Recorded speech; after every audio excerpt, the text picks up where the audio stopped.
데일리 베스트 뉴스를 시작하겠습니다. 어제 하루 종일 인터넷을 뜨겁게 달군 것은 다름 아닌 세컨더리 보이콧과 관련한 뉴스였습니다.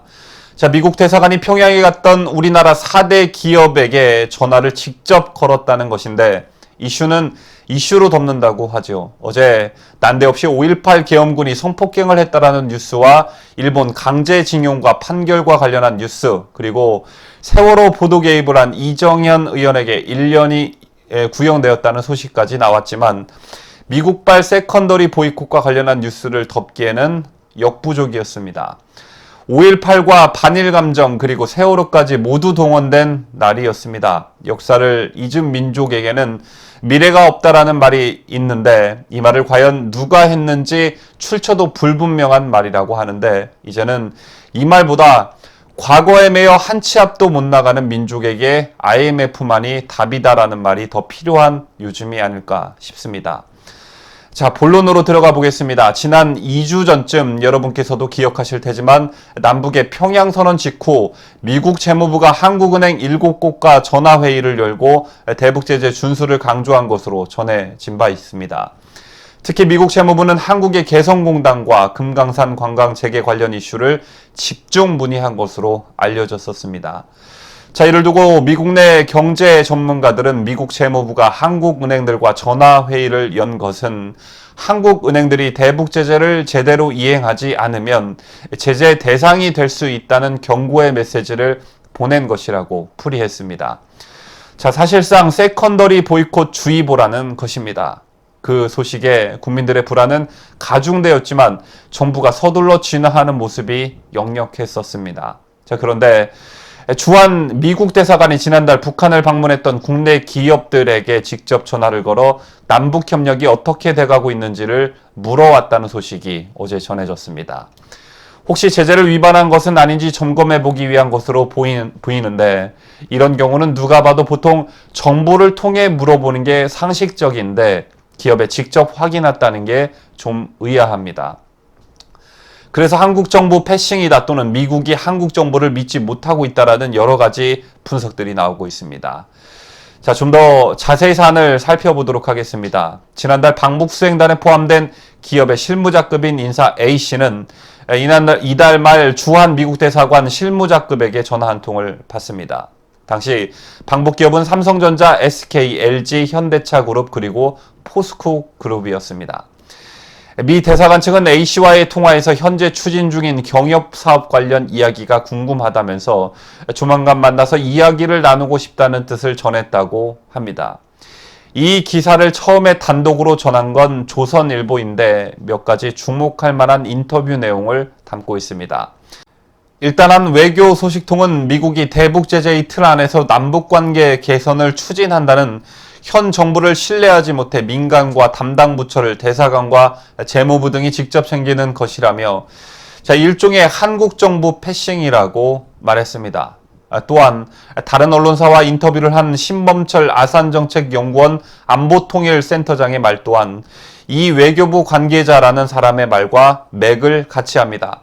신범철 센터장은 평상시 같으면 한국 정부를 통해 전달할 메시지를 미국 정부가 기업에 직접 전달하는 것은 그만큼 우리 정부에 대한 불신이 드러나고 있다고 아주 직설적으로 말했습니다. 그렇다면 기업과 기업 관계자들의 반응은 어땠을까? 당연히 아주 당혹스러워하고 있었습니다. 익명을 요구한 4대 기업 관계자는 미국으로부터 전화를 받은 건 맞다. 하지만 구체적 요청 내용을 확인해 줄 수 없다는 점을 이해해 달라고 했고 수출에 의존하는 기업의 입장에서는 미국의 요청을 거부할 수도 그렇다고 한국 정부의 뜻을 거스를 수도 없지 않겠나라고 말했습니다. 자, 그러면서 일부 기업은 혹시 모를 미국의 세컨더리 보이콧 등에 대비한 비상대책팀도 가동한 것으로 안다고 덧붙였습니다. 일부 기업들이 세컨더리 보이콧에 대비한 비상대책팀을 가동했다라는 것은 미국 대사관의 전화를 세컨더리 보이콧과 관련한 강한 경고 또는 어떤 하나의 시그널로 인식했다라는 것을 여실히 보여주고 있다고 할 수 있습니다. 경제단체 관계자 역시 4대 기업뿐 아니라 방북했던 기업을 미 대사관이 순차적으로 추가 연락하는 것으로 안다며 구체적인 대북 사업 프로젝트가 진행되고 있거나 가능성이 있는 곳이 미국 접촉의 우선 대상이라고 말했습니다.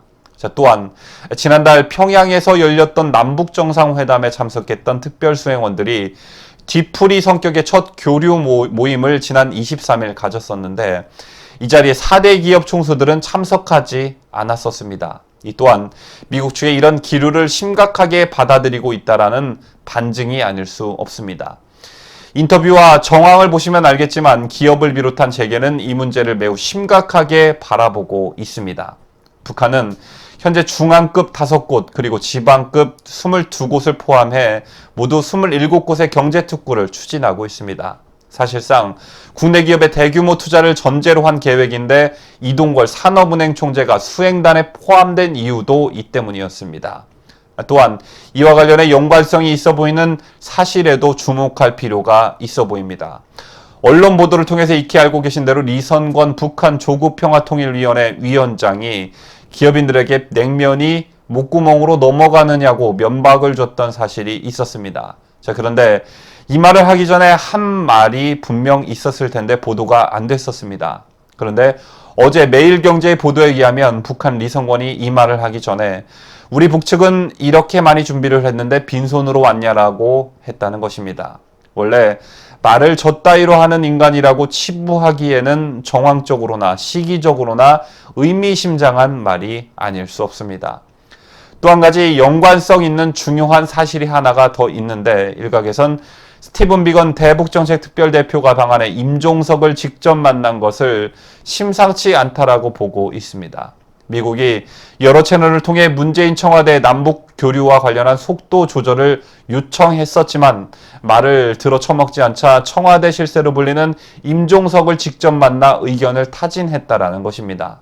자, 이를 두고 정의용 안보실장 패싱이라는 말이 나오고 있는데 이는 미국 대사관이 우리나라 정부를 패싱하고 기업들에게 직접 전화를 건 것과 같은 맥락이라고 할 수 있습니다.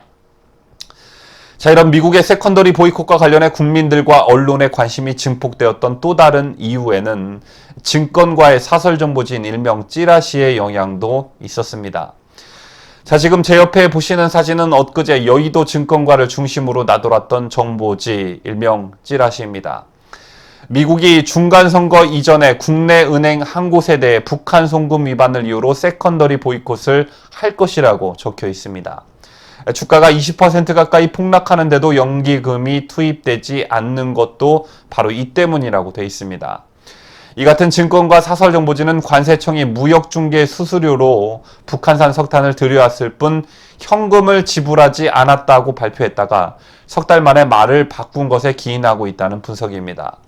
자, 지난달 자유한국당 정진석 의원이 국회에 출석한 관세청장에게 국내 금융기관을 통해서 송금됐습니까? 안 됐습니까? 라고 따져묻자 관세청장은 있는 것으로 알고 있다. 하지만 북한까지는 확인되지 않고 있다라고 답한 적이 있었습니다. 관세청에 적발된 석탄 수입 업체의 거래은행은 모두 5곳입니다. 미 재무부가 앞서 대북 제재 준수를 요구한 은행 7곳이 모두 여기에 포함됩니다. 이와 관련해 청와대 김의겸 대변인은 미국 정부의 세컨더리 보이콧 가능성을 질문받고 찌라시 내용을 갖고 공식 답변을 할 가치가 없다고 말한 것으로 알려졌고 정부 또한 사실 무근이라며 진화에 나섰습니다. 금융위원회 관계자는 풍문 유포 과정을 조사해서 위법 행위가 적발되면 엄중 규제할 계획이라고 말했습니다. 지네들은 신문기사를 짜집기해서 탄핵소추안까지 만드는데 동참해놓고 미국 측이 재무부와 대사관을 통해 이례적인 전화를 했다는데도 불구하고 찌라시 취급을 하는 태도가 정말 최악의 상황을 항상 염두에 둬야 하는 정부의 바람직한 태도인지 묻고 싶지 않을 수 없습니다. 뉴스를 마치면서 여러분께서 우려하시는 것은 미국의 세컨더리 보이콧으로 인해 시중은행에 돈을 예치하고 있는 나에게 직접적인 피해가 오지 않을까 하는 걱정일 것입니다. 자, 하지만 예금자 보호법 등이 있기 때문에 너무 과도한 걱정은 하실 필요가 없겠지만 만에 하나 세컨더리 보이콧으로 국내 은행과 기업이 미국과 거래를 못하게 된다면 그 파급력이 국가 경제와 대내적인 국가 신용도에 상상하기 힘든 큰 타격을 줄 거라는 것은 자명한 사실입니다. 자, 만약 정부의 대북 정책에 기업과 은행을 끌어들여 미국의 세컨더리 보이콧을 받는 일이 발생한다면 이 정부를 용서할 국민은 아마 없을 것 같습니다. 정권은 5년마다 다시 뽑으면 그만이지만 세계 시장을 휘젓고 다니는 우리나라의 자랑스러운 기업들은 5년 만에 다시 만들어지지 않습니다. 또한 국제사회의 룰을 어기면서까지 북한에 뭘 해줄 수 있는 권한을 국민들은 이 정부에게 부여하지 않았습니다. 미국을 비롯한 국제사회와 국민들의 엄중한 경고에 부디 귀 기울이시기를 바랍니다.